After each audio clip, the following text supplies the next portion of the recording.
The Archdiocese of Chicago is a vibrant and diverse faith community.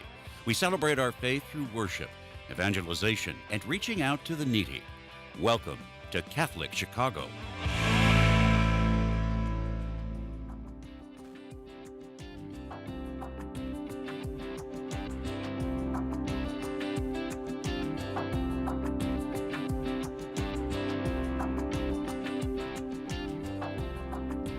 Good morning, welcome to Catholic Chicago. I'm Father Greg Sackowitz, the rector of Holy Name Cathedral here in Chicago.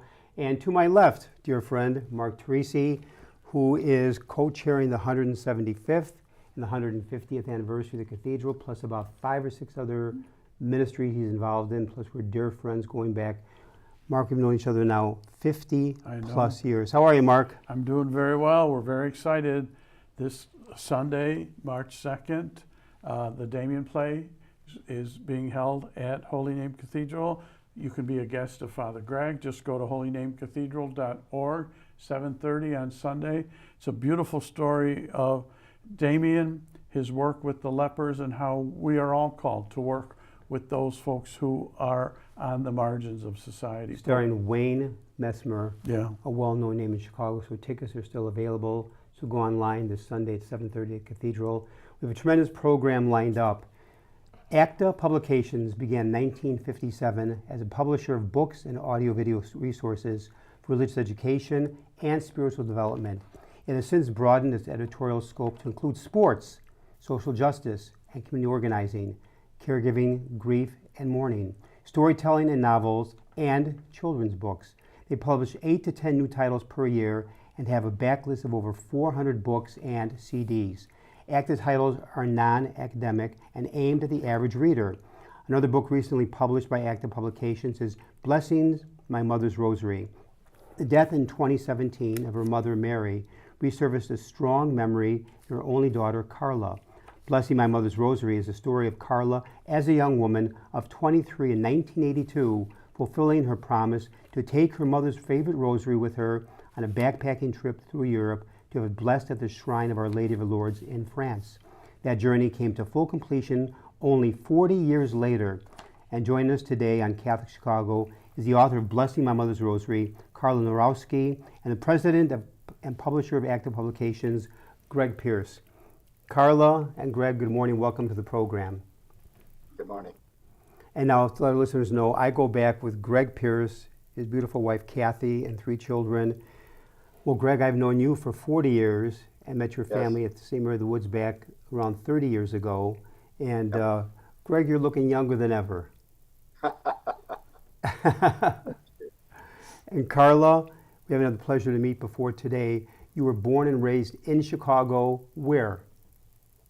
Northwest side. I attended St. Genevieve's Parish, 8 years at St. Genevieve's for my school, and then also Madonna High School on Pulaski and Belmont. Now, one priest that I know that Greg and I know very well, or before he died, does the name Father Tom Maher ring a bell? Oh my goodness. Father Maher was pastor when I was in school there. And so I had many masses with him as a school child, and then also going with my family on Sundays. In fact, also Mark Teresi knows Father Maher well. And when I arrived in 1992, Father Maher had just come a year earlier as a retired resident with Father Leo Mann. And Greg, remember how Father Maher worked harder than most priests I've ever known in my life, every day doing. That's a pretty low bar, though, Father. No, Tom Maher worked 12-hour days as a retired priest, hospitals and ministry every day. Now, Carla, this book fascinates me, Blessing My Mother's Rosary. I gave a short synopsis, but tell us again the whole origin and beginnings of that book, and what stirred in you to even write the book or do this journey? Well, it's, as you mentioned, a 40-year journey for me and for my mother.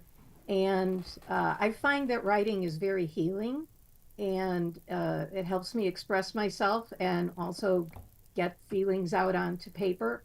And so, I was thinking about the journey I had, my lifetime journey with my mother. and her recent passing. And I thought, this is a beautiful story that I think others could benefit from, that I know I would benefit from putting down on paper. And so I wanted to share it. And I'm just so grateful to Greg and ACTA Publications for giving me that opportunity.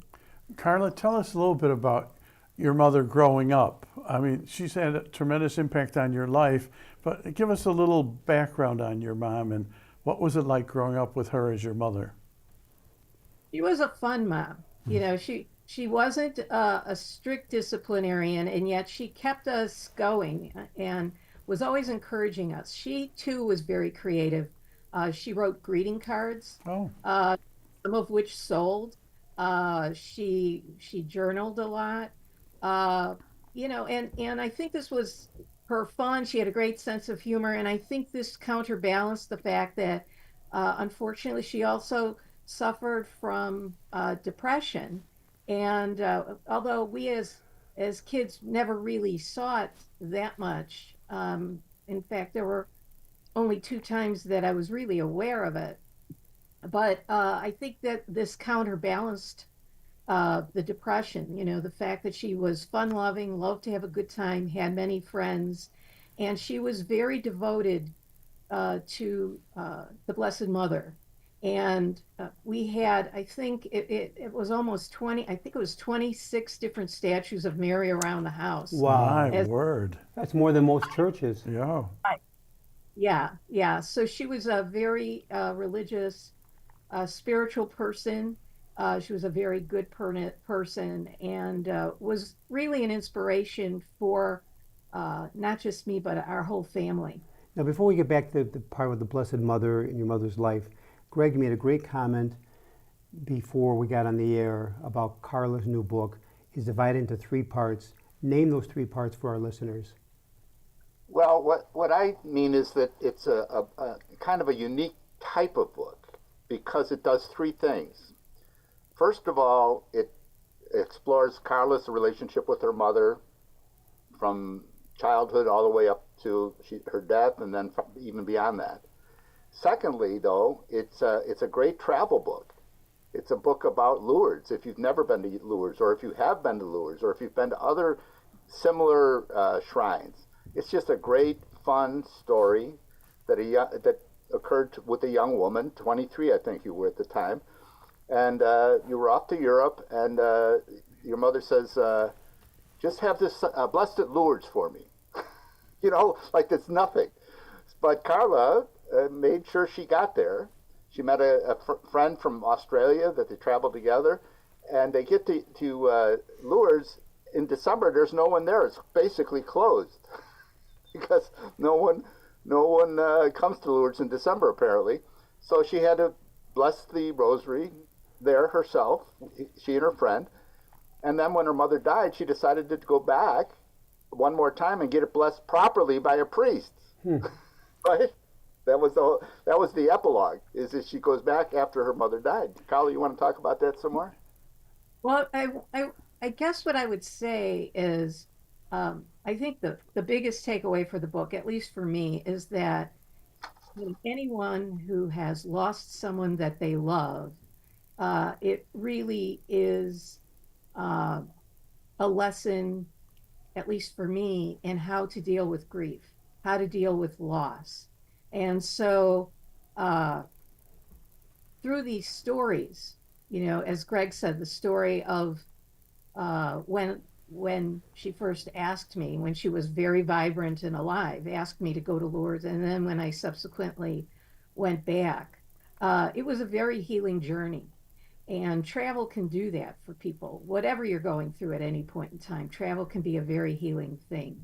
So yeah, it was a fun story. It has a lot of different aspects to it, as Greg pointed out, and I think readers will be able to relate, whether it's from losing someone they love, whether it's travel, whether it's the spiritual aspects, interest in pilgrimages, whatever it may be. You know, Greg had said something which I'd be curious to hear your response to. Greg, you said and your mother's relationship beyond death. What is? Could you say a little bit about that? I think that's an important part for our watchers to hear. What does it look like? Well, for me, this is one of the lessons I learned through this grieving process, is that, and as Catholics, we obviously, have the belief in life after death, but when someone dies, you think, well, that's it, oh my God, this person's gone, But for me, what I learned through the grieving process was that death was really only the beginning, and that through my grief and through things like fulfilling promises and sorting through personal effects of the person who you've lost, that really a healing comes, and that you almost have a closer relationship. So I have a closer relationship with my mother than I ever had, and it keeps growing day after day. So I believe that as hard as it is to fathom, and especially in the moment, that grief is a gift, and death is the only the beginning. I find I've had the privilege of presiding at many, many, many funerals and walk with families when they lose a loved one. And a couple lines I've always go by, and that is, when you lose a loved one, a part of you dies. And Father Maher, who we were talking about earlier, would always say, the more you love someone, the harder it is to say goodbye, which is so true. I've come to realize with a beautiful line I read years ago, grieving is a process, recovery is a decision. Grieving is a process, recovery is a decision, but grieving we must. And so I always say, when you lose a loved one, I don't care how deep our faith is, we're hurting, we're shattered, we miss them. My mother died 5 years ago. I think of my mother every day, and I miss my mother. Does it mean I'm lacking faith? No, I love my mother dearly, my mother, and I miss her so much. Greg, what about you? What attracted you to this book? I mean, probably there's grieving in your life that this book kind of unlocked something for you. Well, I didn't get to my third point of what I said before. The other thing is, it's a book about spirituality. And from a layperson's point of view, and what I was attracted to, I think especially, my mother loved the Rosary. She prayed the Rosary every single day, and therefore we all prayed the Rosary every single day. And she never made it to any of the shrines or anything. She never left the United States, but it was a combination of both the travel and the grief, but also a third part. I want to just read a real quick thing at the very end of the book. By the way, the book has the actual Rosary that Carla found, which triggered this whole memory in her. When her mother died, it was the Rosary she took to Lourdes 40 years earlier. And it even has a safety pin where it had broken, where your mother just used because she didn't want to fix the Rosary, but she prayed it every night. So on her way home, or out of Lourdes, here's what she says. She's thinking to herself, miracles abound. They are there for us to witness, experience, appreciate, and learn from. Sometimes just by being more present and aware. The birth of a baby, sunsets and memories, flowers and trees born of the embers of a devastating fire, the human generosity that arises after a natural or man-made disaster, a mother's love, or simply the gift of another day in this precious planet we all call Earth. Life itself is a miracle. The miracle is that it is ours to experience and celebrate anytime we want. That's beautiful. That's just an example of how good a writer she is. That's the other thing I want to make sure you understand. I published, 300 books. This is in the top 10 and maybe the top 3. Boy, Carla, you've been given a tremendous accolade. We're talking about Coach Greg Pierce. He's like a tough football coach. So when he says that's a great compliment. I've known Greg Pierce too long. Mark, take us And to Greg break. is a great salesman because I was going to hold the book up as we take a break. There we are. Let me. Where am I at? You get it at ACTA Publications by going to where, Greg? Well, go to actapublications.com and you can buy it there. You can buy it on Amazon and other bookstores. And you can also call me because I answer the ACTA phone. So And the number. Give us the number. 800-397-2282. Number one more time. 800-397-2282. I'll answer the phone, I promise, and I'll give you a 10% discount. Father Greg Sagwitz, Mark Teresi, see you after the break. Okay.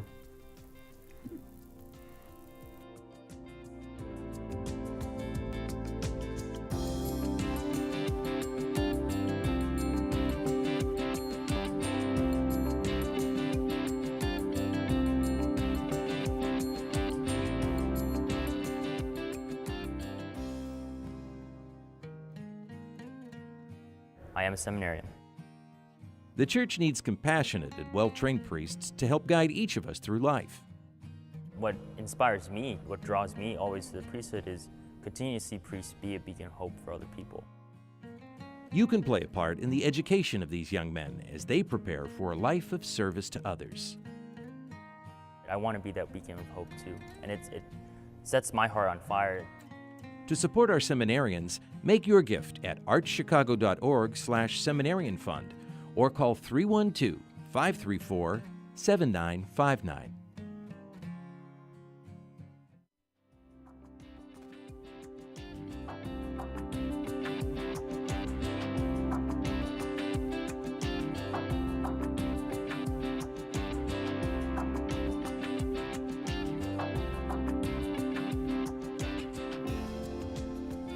We're back.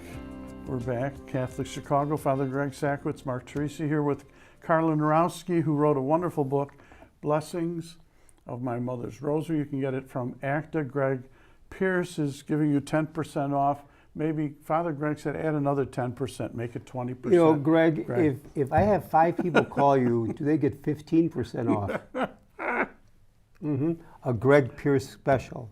15%. But here, I want to, before you guys go on, I just want Carla to tell one quick story. We used a blurb on the back of the book by Bill Curtis. You all know Bill Curtis. Oh, Of sure. course, Channel 2. And he says, a woman of faith, Carla Knorowski, has written a deeply felt description of her experience where the real meaning of religion can be found. I'll let her tell you what that miracle is. You'll want to take the trip itself. Carla, maybe you want to tell how you know Bill Curtis. Well, so when I went to Lourdes the first time, I did not know Bill Curtis, but years later, I had the privilege of serving as CEO of the Abraham Lincoln Presidential Library Foundation, and Bill was on the board. And beautiful. I and I shared with him that back in the 80s, it was around Christmas time, and I was trying to see something new on TV that wasn't the usual Rudolph or whatever the case may be. And I came across a documentary that Bill had made on Lourdes. And I watched it and I was just fascinated by it. And so he inspired me to go back on another backpacking trip, and I volunteered and worked at Lourdes. And years later, I told him, I said, you know, you never know what influence you'll have on people, because long before I knew you, you did this documentary that really inspired me, and because of you, I went there and worked, and it's an experience I'll never forget. Now, I love the format of the book. There's a reflection question you have. Now, before the question, I was going to say, you know, Carl, when you just said that, that's amazing. And someone could say, oh, what a coincidence, the way you came upon the documentary. You met Bill Curtis years later. I've said this so many times on the air, I'll say it again. A coincidence is God's way of remaining anonymous.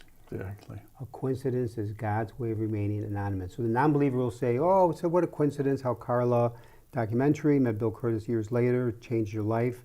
No. The believer says the hand of God is weaving and threading through our lives in a very mysterious way.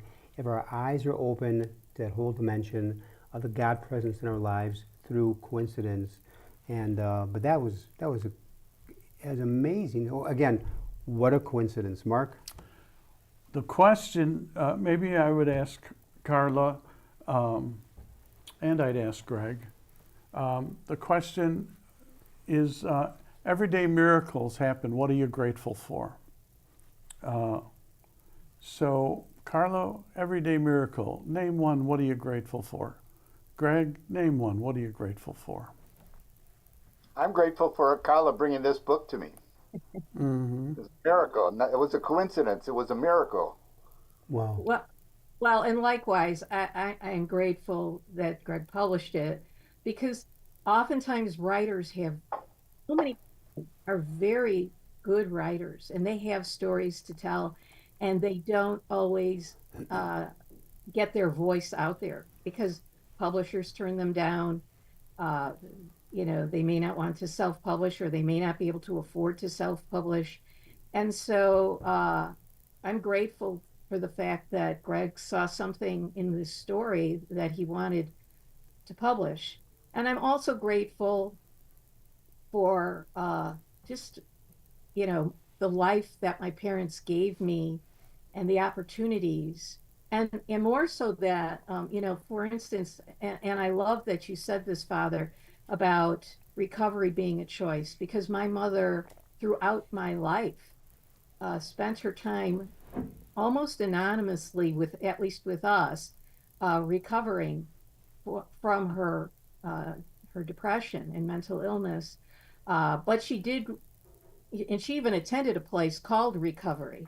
Oh. So she was about her recovery, and it is a choice. And at the depths of my sadness over her loss, I did make a choice, because I realized what my mother would want me to do, and she would not want me to, sit around and grieve and mope and feel bad and feel sorry. She'd want me to go out and live life. And actually, about 3 days before she passed, there was a very important meeting that came up with someone that we had waited to get a meeting with when I was working at Lincoln. We were waiting for this meeting for so long. And she looked at me and she said, "Go live your life. Do what you need to do, honey," And David said, "Yeah, Mom," David, my brother, he said, "Mom will be here. I guarantee it. Mom will be here when you return." Wow. And she was. And she, when I came back, she passed away within 24 hours. But, and some people might say, well, if your mother was that close to death, maybe you should have just stayed there and spent more time with her. But we knew each other back and forth, and I knew that the best way I could honor my mother was to live my life. And as we talk about in the book about leaving a trail, whatever you do in life, leave a trail that others can follow, that others can learn from. And so, I still leave a trail. It's a way that I honor her. So I'm very grateful for her and all the lessons she taught me, and all the lessons my father taught me. Well, that's a phenomenal story. In fact, just Mark's question, probing that, and what I'm grateful for as a miracle is the gift of today. I just turned 72. When you're young, you're going to live forever, play sports forever. Now that I'm 72, I find myself, the body's more fragile, injuries, and, you wake up in the morning and the aches and pains. And truly, every day is a gift from God, and not to take that gift for granted, but just to wake up, because I've done so many funerals of people who have died in their 30s, their 40s, their 50s, their 60s, and say, wow, I'm 72 and blessed with the gift of life. And Mark, what are you thankful for? I was thinking as Carla was talking, first of all, people pick that up from you. And that's a gift for us, because you do embrace the day. And we have stories about when I didn't embrace the day and he embraced it and it worked well. But what I thought of, Carla, was my dad was dying at Columbus Hospital. There's 7 of us, and he had each of us come in individually to talk to him. And I came in and I was the last one, and then my mom came in and I was going to leave. And my dad said, "Stick around, you might learn something here." and they just shared how they loved each other and what a wonderful life they gave each other. And I thought, that's what it's all about. That's the life lesson. Don't get concerned about all the other peripheral stuff. Focus on who you love. Wow, it's powerful. Absolutely. You were privileged to be at that moment. Yeah. On the show here today, and my brother, who's a huge football fan and a Chicago Bears fan, had posted on his refrigerator a quote from Walter Payton, who was very healthy and died early and young. His quote was, "Nobody promises you tomorrow." And so it's a lesson to go out and live your life and be grateful, even for the bad things, because you can learn from those things. Exactly. And also, yesterday we were blessed at Cathedral. 5 priests were consecrated bishops. Cathedral was packed. Cardinal Supich presided. It was a marvelous celebration. But the Cardinal Supich's homily was about the importance of today. The Lord always, a lot of the time the Lord talks about today this passage is fulfilled in your hearing. Today the kingdom of God is at hand. The importance of today. We have yesterday, we have tomorrow, but God is not found in the past or the future. God is found in the present moment, connecting the past with the future. Carla, let me ask you this one question before we close the program, and that is, how did this book, in writing it, touch your life? Well, I have to say, I mean, it was very cathartic for me, but even more so now. I used to post my stories about my mom on Facebook, and my friends would love them. And then they'd say, "Oh, I feel like I know your mother." And so it also is touching me that my mother, again, it may be physically gone from this earth, but she's not gone, and she's still touching the lives and hearts of so many. And if she can be an example for others in how to overcome, whether it's mental illness or how to overcome grief or how to leave a trail, it just continues to touch me. And it also touches me when people who've read the book now come up to me and say, "Oh my God, I needed a box of Kleenex," or "While I read this, and it really touched me." And that's what, we as humans want, and certainly writers want, is to be able to touch people. Greg, could you tell our viewers one more time how to get the book, and then any new things coming up at ACTA that you want to share with us? All right, but first I'm going to read the last sentence of Carla's book. "My mother will always be with me, and that goodness abounds, whether we see it or whether we don't. The unshakable belief has been my personal miracle of Lourdes." Beautiful. Powerful way to end the program. And what's on the horizon for ACTA? Well, I'm going to tell you a couple books that you've already had our authors on. One was the Mole of Vatican Council II, the true story of Xavier Rinn. And that book sold 1,000 copies already in less than a year. Wow. And the other one that is sold is Father Patrick Hannon, who you know well. Sure. He used to be principal over at Notre Dame. Notre Dame. His book is called Such Crazy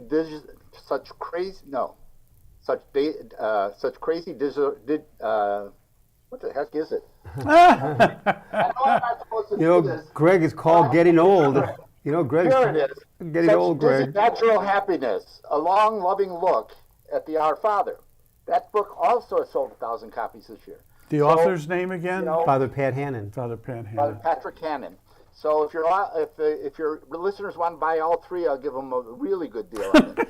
I'll tell you, we caught you in a good mood today. They have to call me. They can't go on the website. They have to call me at 800-397-2282, and I'll answer the phone. ACTA Publications, this is Greg. How can I help you? And the phone number one more time? 800-397-2282. I want to thank in a very special way Carla Knorowski, the author of Blessing My Mother's Rosary through ACTA Publications. You get a discount if you call Greg Pierce directly. And also our other guest, Greg Pierce, who is publisher of ACTA Publications. So to Greg and to Carla, thank you very, very much for joining us on the program this morning. You've been a tremendous programming and guest, so thank you, and God bless our listeners here on Catholic Chicago. Father Greg Sakowicz, along with Mark Tracy. To our listeners, God bless. And we're now on the verge of starting March. Spring is on the way, and baseball. And the Cubs. And the Cubs, White Sox, well, I guess the Cubs. Have a great weekend. God bless.